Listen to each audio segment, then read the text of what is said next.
Assalamu alaikum wa rahmatullahi wa barakatuh, my dear brothers and sisters. Today, with this New Zealand new massacre, I wouldn't say condolences. I would say condolences to those who lost their honor in this world, in this hypocrite world. Instead of naming this as a massacre, naming this as a terrorist act, they just call it shooting or mass shooting. For those who are lost, those who are deceased, those who are slaughtered, killed, we would say, may Allah, may the Creator unite us with them in paradise. Condolences to the honor of this world, because this world lost its honor. Basically, this is a world of hypocrisy, a world that cheap talk and cosmetic talk is what's all about.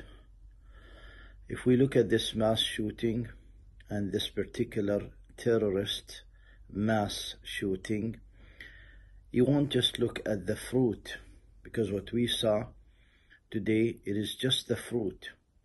Look at the root of this hate lava. Look at the root of this volcano.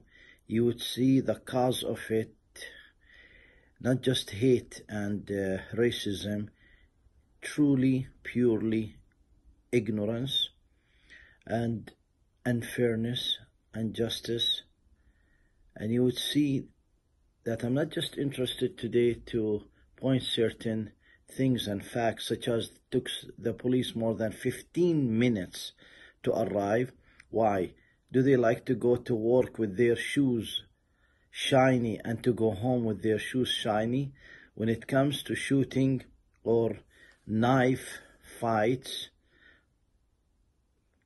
they have to come right to the rescue and to rush and race. But why it took the police 15 minutes to rescue those Muslim worshippers? And not only that, for this terrorist, for this hate monger by the name of Brenton Tarrant,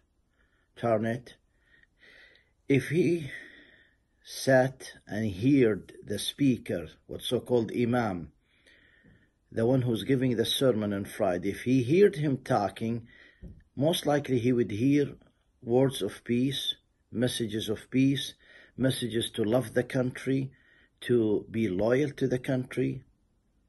He would hear things totally against what he learned from the hate mongers, from these Islamophobia.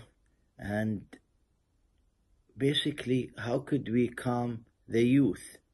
When the youth sees this particular aggression and this violence and these terrorist acts against the civilians, how do you calm the youth? You slap someone, we only have two cheeks. When you slap us, we don't turn the second cheek. Islam is not after turning the second cheek. Islam teaches tolerance, yes, but at the same time strength. So basically, get strong by all possible legal means, by all legal means, get strong, because strength is respected. Not only that, when you see someone cursing at you as a Muslim, next, or pointing the finger at you, next cursing at you, next they will throw a rock at you, next they will bring a gun. Never tolerate things like this. Report this to the authority. In Canada, and I pray from the bottom of my heart, may the Creator protect and bless Canada, keep Canada with serenity, with prosperity, tranquility, keep the peace. In Canada, 2 years ago, we suffered in Quebec, and I had the honor to be among those who did the grand opening for the mosque in Quebec. I was standing where those brothers lost their life, or they became handicapped or permanently sick, permanently handicapped. I was standing there, and to see things like this to happen in New Zealand now, this will tell us this is not the first and it's not the last. So how do we tackle things like this? Actually, we are guilty of not spreading Islam and showing them that truly Islam is totally against injustice or hurting people. This is the reality. We're not talking cheap talk or cosmetic talk. This is the reality.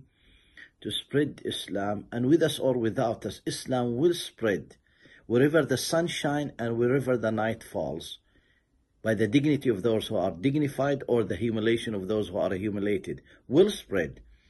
Inna Allah mutammim nura. No one can shut the light of the Creator. So basically, these hate mongers, they go around spreading lies, spreading cheap and evil talk against Islam, would motivate someone like this criminal, this loser with his team, to kill and live